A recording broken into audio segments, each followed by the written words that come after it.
Ketika hidup tidak berjalan sesuai impian, kita harus siap dengan opsi alternatifnya. Halo semuanya, nama saya Michael. Selamat datang di channel saya, Sikutu Buku.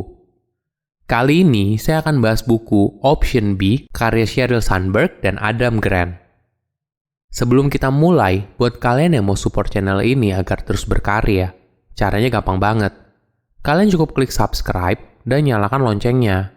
Dukungan kalian membantu banget supaya kita bisa rutin posting dan bersama-sama belajar di channel ini. Buku ini membahas kadang dalam hidup apa yang kita inginkan tidak sesuai dengan kenyataan dan kita harus belajar beradaptasi dengan opsi yang lain. Setelah kematian suaminya yang tiba-tiba, Sheryl merasa kalau dia dan anak-anaknya tidak akan pernah merasakan kebahagiaan sejati lagi. Saat itu, dia merasa ada kekosongan yang besar dalam hatinya hingga hal ini menghambat dia untuk berpikir bahkan bernafas. Bersama psikolog dari Wharton School yaitu Adam Grant, Sheryl belajar untuk pulih dan bangkit dari pengalaman hidup yang pahit. Pada dasarnya, kita tidak lahir dengan ketahanan mental yang kuat, tapi itu seperti otot yang harus dilatih. Di buku ini, Sheryl tidak hanya membahas soal pengalamannya sendiri, tapi juga membahas pengalaman orang lain di mana mereka bisa bangkit dari cobaan hidup yang berat. Saya merangkumnya menjadi 3 hal penting dari buku ini. Pertama, kejadian yang mengubah hidup. Sheryl saat itu menjabat sebagai Chief Operating Officer di Facebook. Dia merupakan wanita karir sukses dan memiliki hidup yang bahagia bersama suami dan 2 anaknya. Sebelum bekerja di Facebook, Sheryl sempat bekerja di Google, Kementerian Keuangan Amerika Serikat, dan World Bank. Namun, suatu hari, kehidupan Sheryl berubah 180 derajat. Sebuah kejadian buruk mengubah hidup Sheryl selamanya. Pada tahun 2015, Sheryl dan suaminya, Dave Goldberg, sedang liburan di Meksiko untuk merayakan ulang tahun temannya.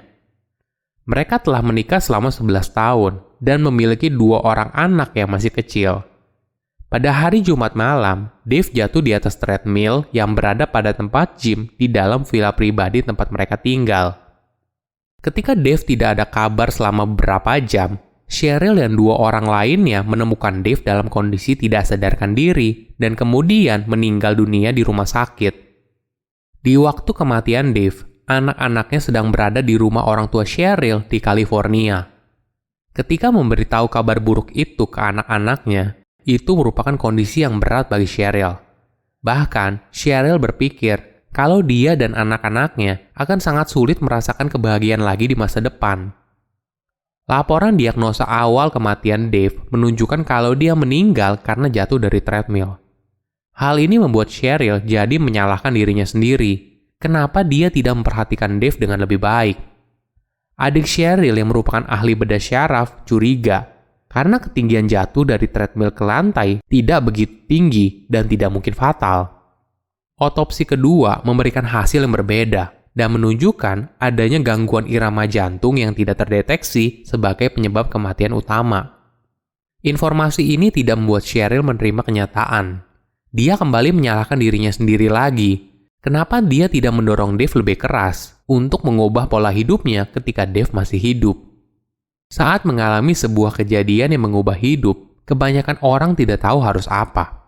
Hidup mereka sepertinya dibagi dalam 2 fase, sebelum kejadian dan setelah kejadian. Sheryl pun harus belajar bagaimana untuk menghadapi cobaan, membangun kekuatan, dan akhirnya menemukan kebahagiaan. Karena pada dasarnya, tidak ada orang yang dilahirkan dengan ketahanan mental yang kuat. Ketahanan mental itu tidak berada dalam kondisi yang statis, tapi dinamis. Ibaratnya, ketahanan mental itu seperti otot di tubuh kita. Apabila sering dilatih, maka ketahanannya akan semakin kuat. Kedua, menghadapi kejadian yang sulit.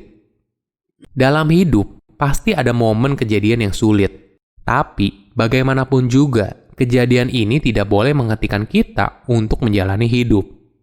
Kita tidak bisa menghentikan waktu, dan kita tidak bisa juga menghentikan dunia. Hidup akan terus berjalan, tidak peduli apa yang terjadi pada dirimu. Itulah yang membuat kita harus belajar bagaimana cara menghadapi kejadian yang sulit. Seperti contohnya, 2 minggu setelah Dave meninggal, ada kegiatan ayah dan anak di sekolah anaknya. Ketika mempersiapkan kegiatan itu, Cheryl tiba-tiba tidak kuat. Dia menangis sambil meraung dan bilang, "Saya ingin Dave kembali." Temannya pun kemudian berusaha menenangkan Cheryl.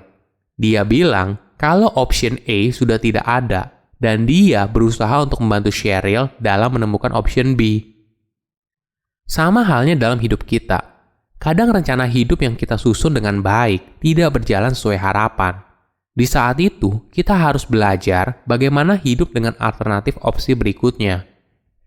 Ketika menghadapi kesedihan yang mendalam, psikolog Martin Seligman menyarankan kita untuk menghindari 3 kesalahan umum atau dikenal dengan nama 3P, yaitu personalization, pervasiveness, dan permanence. Personalization adalah kepercayaan kalau semua kejadian buruk itu terjadi karena kesalahan kita. Jika kita membuat pilihan yang berbeda, maka hasilnya akan berbeda. Tapi tentu saja, tidak semua hal bergantung dari pilihan kita. Kita tidak akan tahu masa depannya seperti apa. Selain itu, merenungi kejadian masa lalu tidak akan mengubah apapun. Sebagai contoh, Cheryl menyalahkan dirinya sendiri soal gangguan irama jantung yang diderita oleh Dave sebelum meninggal. Padahal, dokternya saja tidak tahu hal itu sebelumnya. Kedua adalah pervasiveness. Ini adalah kondisi di mana kesedihan seperti menyelimuti di setiap hal yang kita lakukan. Walaupun suaminya sudah meninggal 7 hari yang lalu, kesedihan Cheryl tidak hilang. Ada kekosongan dalam batin Cheryl yang begitu besar. Bahkan, dia tidak bisa menjalani meeting tanpa menahan nangis. Ketiga adalah permanence. Perasaan kalau rasa sakit ini akan bertahan selamanya. Saat suaminya meninggal, Cheryl sempat berpikir kalau dia dan anak-anaknya tidak akan pernah menemukan kebahagiaan lagi. Ketiga hal ini adalah kesalahan umum yang terjadi saat seseorang mengalami kejadian buruk dalam hidupnya. Untuk menghindari 3 hal ini memang tidak mudah, tapi kita perlu belajar agar tidak terjebak dalam lingkaran kesedihan yang terus-menerus. Ketiga, berusaha kembali bahagia. Mengasah ketahanan mental adalah tentang memahami kalau penderitaan dan kehilangan merupakan bagian dari kehidupan. Untuk mulai mengubah kondisi menjadi lebih baik, kita bisa mulai dengan mengakui apa yang kita rasakan, baik atau buruk. Kita tidak berusaha untuk menahan atau melupakan perasaan tersebut. Apabila sudah, maka kita bisa mulai dengan latihan bersyukur. Setiap malam, Cheryl menuliskan 3 kejadian bahagia sederhana yang terjadi di hari itu. Misalnya, sampai di kantor tepat waktu, bisa menyelesaikan cucian yang menumpuk, atau berhasil membuat kopi yang enak. Mungkin ini kelihatannya sepele, tapi dengan mengakui kejadian bahagia ini, kita akan belajar, walaupun kita dalam kondisi bersedih, tapi kita masih mampu untuk merasakan kebahagiaan. Ini yang terkadang dilupakan. Ketika sedang bersedih, mereka cenderung merasa bersalah ketika mereka merasakan kebahagiaan. Mereka juga merasa malu apabila mereka merasakan kejadian bahagia. Bagaimana jika bukan kamu yang mengalami kejadian sulit, tapi orang lain? Kita suka berasumsi kalau orang yang sedang bersedih perlu diberikan waktu sendirian. Bahkan, jika sudah mulai beraktivitas kembali, kita tidak akan berusaha mengangkat topik soal kejadian sulit tersebut. Ternyata hal ini tidak baik. Sebagai contoh, setelah suaminya meninggal dan Cheryl pergi ke rumah temannya untuk makan malam, mereka tidak berbicara sekalipun soal kematian suaminya. Ini bukan kejadian yang langka. Orang lain tidak ingin membahas topik itu karena takut membuat Cheryl menjadi sedih.